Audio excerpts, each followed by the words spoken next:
Hello guys, welcome back our channel Telugu anime కుర్రోడు. And ఈ వీడియోలో మనం మెర్సనరీ ఎన్విరాన్మెంట్ మాన్హావా చాప్టర్ 11 to 15 మీకు వీడియో తెలుగులో క్లియర్గా అయితే ఎక్స్ప్లెయిన్ చెబుతున్నాను. అండ్ అంతకంటే ముందర మన ఛానల్కి ఇంకొక సూపర్ ట్యాంక్స్ వచ్చింది. అది కూడా యాజ్ యూజువల్ 40 రూపీసే వచ్చింది. ఈసారి సూపర్ ట్యాంక్స్ చేసినది తెలుగు గేమింగ్ C3C అనే ఛానల్ పర్సన్ అనమాట. Thank you bro for the super chat. And మీరు అడిగిన question, mercenary environment manhwa already 75 chapters అనేటివి వేరే ఛానల్ వాళ్ళు మాన్హావా ఎక్స్ప్లెనేషన్ అనే ఛానల్ వాళ్ళు ఎక్స్ప్లెయిన్ చేశారంట. నన్ను దాని తర్వాత నుంచి ఎక్స్ప్లెయిన్ చేయమన్నాడు. అండ్ దాంతోపాటు కొత్త యానిమేని కూడా ఎక్స్ప్లెయిన్ చేయమన్నాడు. ఇంకా మీరు అడిగింటే కొత్త యానిమే ఎక్స్ప్లెనేషన్ ఇంకొద్ది రోజుల్లో ఎక్స్ప్లెయిన్ చేయడానికి అయితే ట్రై చేస్తాను. త్వరగా ఆ వీడియోని అయితే అప్లోడ్ చేస్తాను. అండ్ దాంతోపాటు మెర్సనరీ ఎన్విరాన్మెంట్ 85 చాప్టర్ నుంచి నేను డేట్ ఎక్స్ప్లెయిన్ చేసిన అనుకోండి, మీలాగా ప్రీవియస్ వీడియో చూసిన వాళ్ళకి స్టోరీ అర్థమవుతుంది. బట్ కొంతమంది నా యొక్క వే ఆఫ్ ఎక్స్ప్లెనేషన్ వినాలన్నట్లు వేరే ఛానల్ వాళ్ళు ఎక్స్ప్లెనేషన్ స్టార్ట్ చేసినా సరే వాటిని పట్టించుకోరనమాట. అందుకని నేను స్టార్టింగ్ టు ఎక్స్ప్లెయిన్ చేస్తాను ఏ యానిమే చూసుకున్నా. అలాగే ఈ యానిమే కూడా స్టార్ట్ చేశాను. బట్ నేను మీకు ప్రామిస్ అయితే ఇస్తున్నాను, ఆ 80 చాప్టర్స్ కూడా త్వరగా అయితే ఎక్స్ప్లెయిన్ చేస్తాను. ఈ ఒక్క వీడియో మాత్రమే షార్ట్ గా ఉన్నాయి. మెయిన్ అన్ని వీడియోస్ కూడా 10 to 50 చాప్టర్స్ ని ఒకటే వీడియోలో కవర్ చేసేటట్లు లెంత్ వీడియోకి అయితే చేస్తాను. అదే నేను మీకు ఇస్తున్న ప్రామిస్. ఓకే, ఇంకా లేట్ అండ్ ల్యాగ్ లేకుండా వీడియో అనేది స్టార్ట్ చేసేసుకుందాం. ఇప్పటికే చాలా డిలే అయిపోయింది.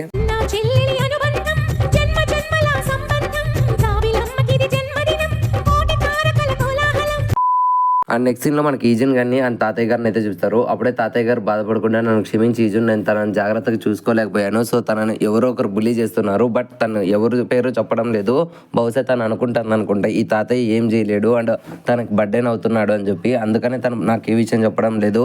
అండ్ నేను ఏం చేయలేని సిచ్యువేషన్ లో ఉన్నందుకు నన్ను క్షమించు అనడంతో ఇంక వెంటనే మన ఈజన్ గారు కూడా, లేదు తాతయ్య మీరు ఎలా బాధపడకండి, ఇప్పటి నుంచి నేను మీకు తోడుగా ఉన్నాను కదా, ఈజీని నేను జాగ్రత్తగా చూసుకుంటాను అండ్ మీ ఇద్దరిని కూడా నేను ఎంతో సంతోషంగా చూసుకుంటాను, మనమంతా ఒక ఫ్యామిలీ అనడంతో ఇంకా ఆ మాటలు విన్న తాతయ్య గారు కూడా, భగవంతుడే నిన్ను మా తాకు మళ్ళీ పంపించాడు, నాకు ఎంతో సంతోషంగా ఉందని చెప్పి వీళ్ళెంతో సంతోషపడుతూ ఉంటారు. అండ్ ఇంకొక సైడ్ మన కిమ్ సియోన్ గారిని అయితే హాస్పిటల్లో అడ్మిట్ చేసి ఉంటారు. అప్పుడే అక్కడికి వాళ్ళ పేరెంట్స్ అయితే వస్తారు. అప్పుడే వాళ్ళ డాడీ కూడా, అసలు ఎవర్రా నిన్ను కొట్టాడు అండ్ నువ్వు నా కొడుకు అని తెలిసే కొట్టాడా లేదంటే తెలియక కొట్టాడా అండ్ నిన్ను కొట్టిండే వాడిని ఎలా ప్రాణాలతో వదిలేసావని చెప్పి తనని తిడుతూ ఉంటాడు. అప్పుడే అక్కడికి ఈజన్ పాప కూడా వచ్చి, అవును నాన్నగారు అండ్ అన్నయ్యని కొట్టిండే వాడే నన్ను కూడా కొట్టాడు, చూసారా నా చేయి ఫ్రాక్చర్ అయిపోయిందని చెప్పి తనకైతే అబద్ధం చెప్పి ఉంటుంది. సో వెంటనే అది చూసిన వాళ్ళ నాన్న ఎంతో కోప్పడి, నా పిల్లల్ని వాడు కొడతాడని చెప్పి వెంటనే ఒక చీఫ్ అనే పర్సన్ కి ఫోన్ చేసి, నా ఫ్యామిలీని టచ్ చేసిండే వాడు 24 hours లోపల చనిపోవాలి అని చెప్పి ఆ చీఫ్ కి అయితే ఒక కాంట్రాక్ట్ ఇస్తాడు. అండ్ ఇంకొక సైడ్ ఆ చీఫ్ గారు కూడా, ఓకే సార్ మీరు చెప్పినట్లే చేస్తాను, వాడిని ప్రాణాలతో లేకుండా చేస్తానని చెప్పి ఆ కాంట్రాక్ట్ తీసుకుంటాడు.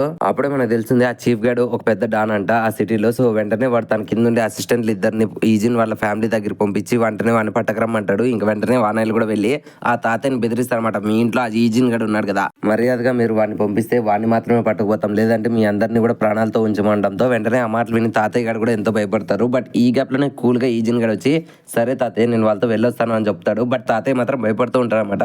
బట్ అప్పుడే ఈజిన్ గడు, మీరు అసలు భయపడకండి తాతగారు, నేనున్నా కదా అండ్ నైట్ కి ఫుడ్ రెడీ చేసేయండి కలిసి తిందామని చెప్పి మనోడైతే వాళ్ళతో పాటు వస్తాడు. అండ్ వెంటనే ఆ చీఫ్ గారు కూడా వీడిని చూసి, ఏంట్రా వీడు ఇంతే ఉన్నాడు, వీడిని కొట్టడానికి వాడు అంత పెద్ద కాంట్రాక్ట్ ఇచ్చాడు, సర్లేండి మనకేం పోతుంది, త్వరగా వీడిని వేసేసేయండి మనం వెళ్ళిపోదామని చెప్తాడు. దానికి ఆనాయిలు కూడా మన ఈజిన్ గారిని అటాక్ చేద్దాం అనుకుంటారు కానీ బట్ మన ఈజిన్ కి అర్థం కాదు అసలు వీళ్ళు ఎవరు అని చెప్పి. అండ్ అప్పుడే వాళ్ళిద్దరు చెప్తా ఉంటారు, నువ్వు ఆ పిల్లోళ్ళని గెలికిండకూడదు అండ్ ఇప్పుడు నువ్వు నీ చావును కోరి తెచ్చుకున్నావు అనడంతో ఇంకా మన ఈజిన్ గారికి అర్థమైపోతుంది వీళ్ళిద్దరు ఖచ్చితంగా ఆ కిమ్ సియోన్ అండ్ ఈజిన్ వాళ్ళే పంపించారని చెప్పి. ఇంకా వెంటనే వాళ్ళిద్దరిని కూడా ఒక్కొక్కరిని ఒక్కో సింగిల్ పంచ్ అయితే నాకౌట్ చేసి పారుతాడు.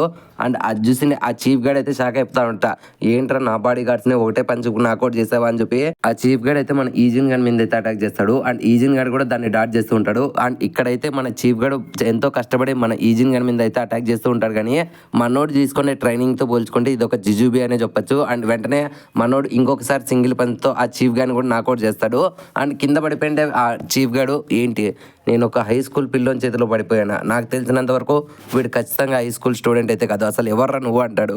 బట్ మన ఈజిన్ మాత్రం దానికి పెద్ద పట్టించుకోవడం అనమాట, రెస్పాన్స్ కూడా ఇడు. అప్పుడే మన చీఫ్ గార్డ్ అనుకుంటారు అనమాట, వీడు తప్పుడు ఫ్యామిలీని గెలకలేదు అండ్ ఆ తప్పుడు ఫ్యామిలీ వాళ్ళే వీడిని గెలికి తప్పు చేశారని చెప్పి తను అనుకుంటారు.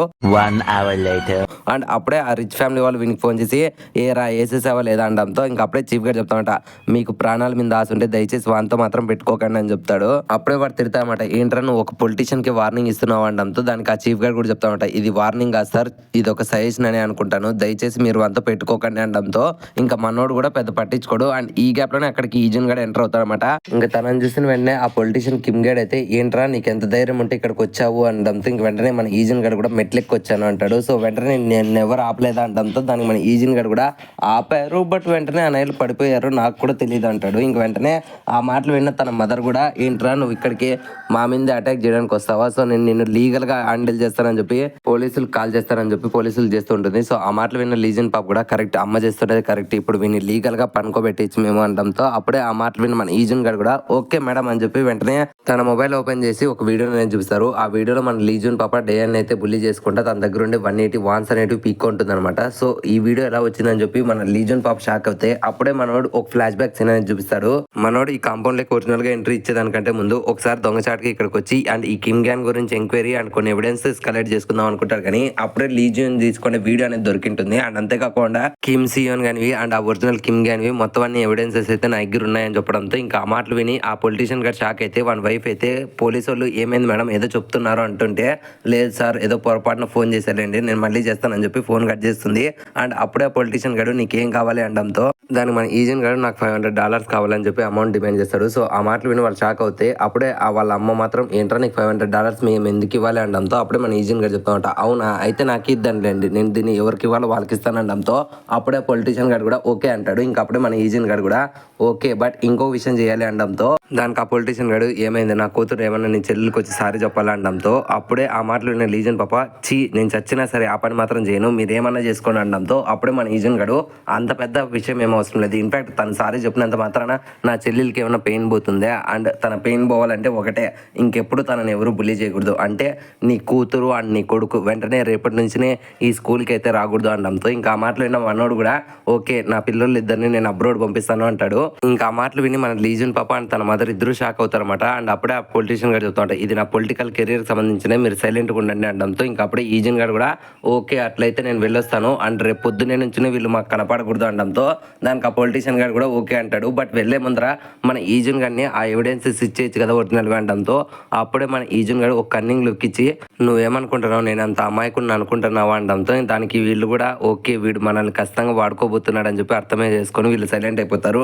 ఇంకో సైడ్ మన ఈజన్ గారు తన ఇంటికి అయితే వచ్చేస్తాడు. అప్పుడే తన సిస్టర్ ఇంకా తన తాతయ్య అయితే నీకేం కాలేదు కదా మేము నీకోసం వరీ అవుతున్నాము అనడంతో అప్పుడే మన ఈజన్ గారు కూడా నాకేం కాలేదు తాతయ్య, నేను జస్ట్ వాళ్ళ మాటలతోనే మాట్లాడుకున్నాలే అనడంతో అప్పుడే మన డేయన్ పాప వచ్చి నిజంగానే నీకేం కాలేదా అన్నయ్య అనడంతో అప్పుడే మన ఈజన్ గారు మాత్రం నిజంగానే చెల్లెమ్మా నాకు నిజంగానే ఏం కాలేదు అండ్ రేపు పొద్దున నుంచి నువ్వు స్కూల్కి వెళ్ళొచ్చు అండ్ వెళ్ళేదారిలో నువ్వు మెట్ల మీద నుంచి ఈసారి నుంచి అస్సలు పడలేవు అని చెప్తాడు.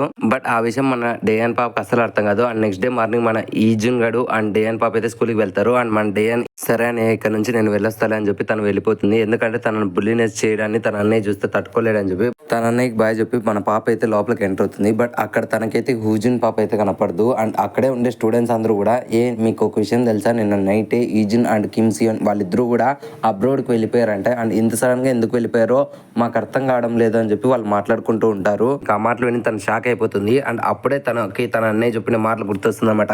రేపటి నుంచి నువ్వు మెట్ల మీద నుంచి పడే ఛాన్స్ ఉండదులే చెల్లెమ్మ అని చెప్పింటారు కదా, దాని మీనింగ్ తనకి ఇప్పుడు అర్థమవుతుంది. అండ్ తను వెంటనే పరిగెత్తుకుంటూ వచ్చి అన్నయ్య నేను నీతో ఒక విషయం చెప్పాలి అనడంతో దానికి మన ఈజన్ గారు కూడా సరేలే చెల్లెమ్మ మళ్ళీ మాట్లాడదాం ఇప్పుడు జాగ్రత్తగా ఉండు సీ యూ లేటర్ అని చెప్పి తను వెళ్ళిపోతాడు. ఇంకా తను కూడా తన అన్నయ్యకి సరే అన్నయ్య సీ యూ లేటర్ ఈవినింగ్ కలుద్దాం అని చెప్పి తను కూడా వెళ్ళిపోతుంది.